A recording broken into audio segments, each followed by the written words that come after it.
अपने दोस्तों के बीच अधिक से अधिक शेयर करें, लाइक करें और पूरा वीडियो देखें। पूरा वीडियो देखिएगा तो पूरे क्वेश्चन का सलूशन आपको मिल जाएगा।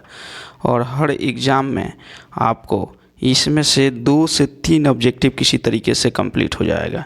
ये दूसरा वीडियो है बहुपद के दूसरे चैप्टर का, इसलिए आप इसको पूरा देखें। मैथ का दूसरे चैप्टर यानी बहुपद का 15 क्वेश्चन लेके आए हैं आप लोगों के लिए, जो कि बहुत ही एग्ज़ाम के लिए इम्पोर्टेंट है। देखिए, इसका पहला क्वेश्चन है, कौड़ा कि यदि अल्फ़ा बीटा बहुपद x² - 3x + 5 के शून्यक हैं, तब alpha by beta plus beta by alpha किसके बराबर होगा। ये क्वेश्चन बहुत बार एग्ज़ाम में आता है। ये शॉर्ट टाइप में भी क्वेश्चन आपको 2 नंबर के लिए भी आ सकता है, इसलिए यहाँ पे देखिए ध्यान से। आप क्या कीजिए कि सबसे पहले आपको पता होना चाहिए कि बहुपद में अल्फ़ा प्लस बीटा का मान जो होता है ये होता है -b/a। इससे चुनेंगे तो b का वैल्यू -3 है, तो ये हो जाएगा +3/1। अल्फ़ा इंटू बीटा का मान जो होता है ये c/a होता है, तो c का मान यहाँ पे अचर पद है यानी 5/1। इसके बाद इसको हल करेंगे तो ये है अल्फ़ा बटा beta plus beta by alpha. दोनों का एलसीएम ले लीजिए। एलसीएम हो जाएगा अल्फ़ा इंटू बीटा, तो ये हो जाएगा alpha square plus beta square. आप इसको लिख सकते हैं alpha square plus beta square को अल्फ़ा प्लस बीटा का whole square -2 alpha beta by alpha into beta. यानी अब इसमें मान जब भरेंगे तो अल्फ़ा प्लस बीटा का मान 3 है, तो 3 का स्क्वायर कीजिए और -2 गुने अल्फ़ा इंटू बीटा का मान आपका है 5, तो 2 गुने 5 बटा फिर alpha into beta alpha into beta आपका 5 है तो 5 रखिए। अब आपका ये हो जाएगा 3 का स्क्वायर 9 और -5 दूना 10 बटा 5।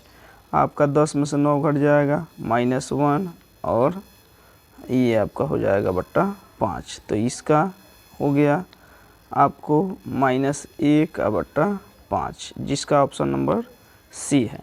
इसलिए आपका ऑप्शन नंबर सी बिल्कुल सही होगा। आगे बढ़ते हैं। कौड़ा की एक रैखिक समीकरण का घात होता है, तो एक रैखिक समीकरण का घात हमेशा 1 होता है, इसलिए इसका सी नंबर ऑप्शन सही है। तीसरा क्वेश्चन करें, यदि बहुपद 2x³ + x² - 5x + 2 के शून्यक हो तो वाट का मान क्या होगा। तो इसका मान 1 होगा, चूँकि इसको अगर हम px मानते हैं तो इसमें 1 भरेंगे तो 2 × 1 का क्यूब प्लस 1 का स्क्वायर -5 गुने 1 और प्लस 2। तो ये आपका हो जाएगा 2 का क्यूब 1 का क्यूब 1, तो 1 में 2 से गुना करेंगे 2 और 1 ही है 3 और 2 5, यानी 5 - 5 = 0। इसलिए इसका ऑप्शन नंबर डी बिल्कुल सही होगा। 4 नंबर क्वेश्चन कर रहे हैं, यदि x - a f(x) का एक गुणनखंड है तो f a का वैल्यू क्या होगा। तो देखिए x की जगह पे आप भर दीजिए, तो ये आपका हो जाएगा a - a = 0। इसलिए इसका ऑप्शन नंबर ए सही होगा।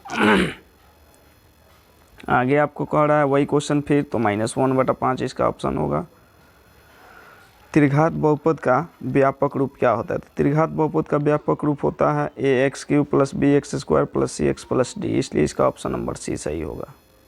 निम्नलिखित में कौन बहुपद नहीं है। यानी बहुपद नहीं है कहने का मतलब कि जिसका घात पूर्ण संख्या नहीं होना चाहिए। पूर्ण संख्या का मतलब अगर इसका घात जो है माइनस में नहीं होना चाहिए, आपका बटा में नहीं होना चाहिए, वही बहुपद नहीं है। तो इसका ए नंबर जो है बिल्कुल सही है, चूँकि ये बहुपद नहीं है, -7 लिखा है। एक घात वाला बहुपद क्या कहलाता है। तो देखिए दोस्तों, जिस बहुपद का एक घात हो उसे रैखिक बहुपद कहते हैं, 2 घात है तो द्विघात बहुपद, 3 है तो त्रिघात बहुपद कहते हैं। इसलिए इसका घात 1 है, इसलिए इसको रैखिक बहुपद कहेंगे। 9 नंबर क्वेश्चन आपसे कह रहा है कि निम्नलिखित में कौन बहुपद नहीं है।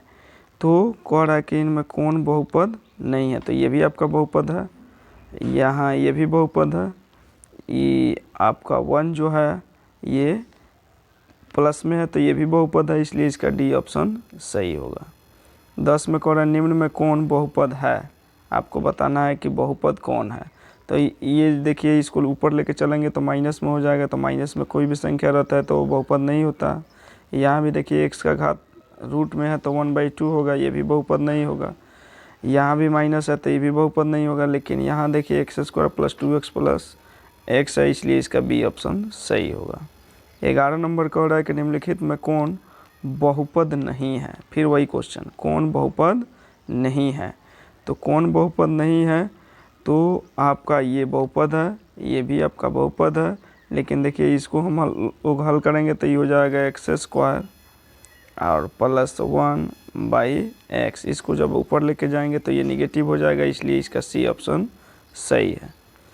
12 नंबर कह रहा है कि 2x³ + 6x² - 4x + 9 के शून्यक समानांतर श्रेणी में है तो उसका मान क्या होगा। तो समानांतर श्रेणी में कोई भी होता है तो इसका मान 2pq = pq - r होता है, इसलिए इसका ऑप्शन सी बिल्कुल सही होगा। कह रहा है बिना घात के बहुपद को क्या कहते हैं। तो बिना घात के बहुपद को जो है, बिना घात को ये चाहे जिसका एक घात हो, कुछ नहीं है तो उसका पावर 1 होता है, इसलिए इसको रैखिक बहुपद कहते हैं। 14 नंबर क्वेश्चन है कि एक घात वाला बहुपद कहलाता है। फिर वही क्वेश्चन, तो एक घात वाले को रैखिक बहुपद कहते हैं, तो इसलिए इसका सी नंबर ऑप्शन सही। और अंतिम क्वेश्चन है, कह रहा है कि कौन रेखीय बहुपद व्यंजक है। रेखीय का मतलब जिसका एक घात हो उसको रैखिक बहुपद कहते हैं, तो इसलिए इसका ऑप्शन नंबर ए बिल्कुल सही होगा। तो आज के लिए ये दूसरा जो वीडियो है बहुपद का, वो आपको 15 ही क्वेश्चन का था, इसलिए आप लोग बिना स्किप किए इसको 1 से लेकर 15 तक देखिए और इसको नोट करके रखिए। ये 2022 बिहार बोर्ड के लिए बहुत ही इम्पोर्टेंट है, इसलिए आप इसे स्किप मत कीजिए, इसको देखते रहिए और इसका लाभ उठाइए। आप लोग लाभ उठाने से फ़ायदा आपको ये होगा कि क्वेश्चन आपका किसी भी चैप्टर का छूटेगा नहीं। आपको अधिक से अधिक जो है हम ऑब्जेक्टिव कराने का प्रयास कर रहे हैं, तो इसमें आपका नहीं छूटेगा।